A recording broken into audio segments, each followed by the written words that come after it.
ও গো মুমিন বোঝো না,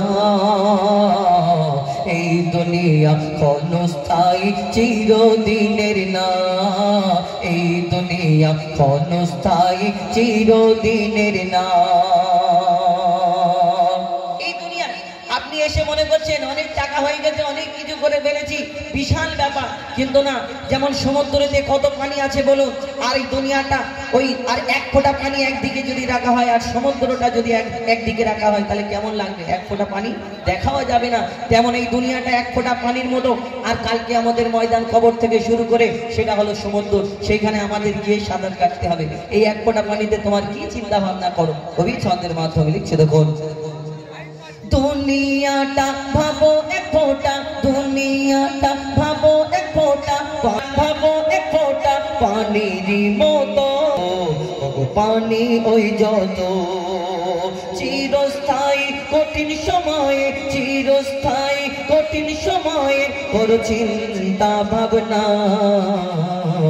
এই দুনিয়া ক্ষণস্থায়ী চিরদিনের না, এই দুনিয়া ক্ষণস্থায়ী চিরদিনের না।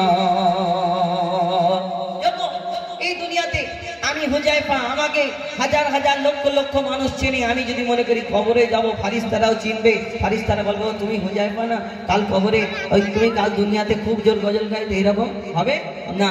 যখন কবরে শোয়ানো হবে সেখানে তোমার কি পরিচয়, কি বংশ, কি মর্যাদা সেখানে কেউ দেখবে না, আর কেউ শুনবে না। কবি ছন্দের মাধ্যমে লিখছে, দেখুন, কি তোমার পরিচয় কি নাম কবর দেখবে না,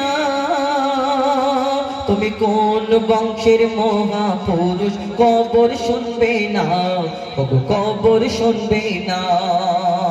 দেখবে না কোন পদবি তোমার, দেখবে না তোমার পদবি কোন, দেখবে না কোন পদবি তোমার, দেখবে আমল নামা, এই দুনিয়া ক্ষণস্থায়ী চিরদিনের না, এই দুনিয়া ক্ষণস্থায়ী চিরদিনের না।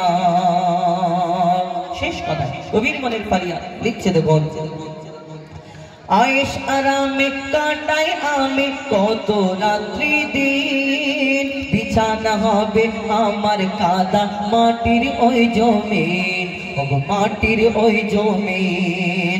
আয়েশ আরামে কাটাই আমি কত রাত্রি দিন, বিছানা হবে আমার কাদা মাটির ওই জমিন, মাটির ওই জমিন। থাকতে সময় মুজিবুল আলম, থাকতে সময় মুজিবুল আলম নেই আমরা, এই দুনিয়া ক্ষণস্থায়ী চিরদিনের না, এই দুনিয়া ক্ষণস্থায়ী চিরদিনের না।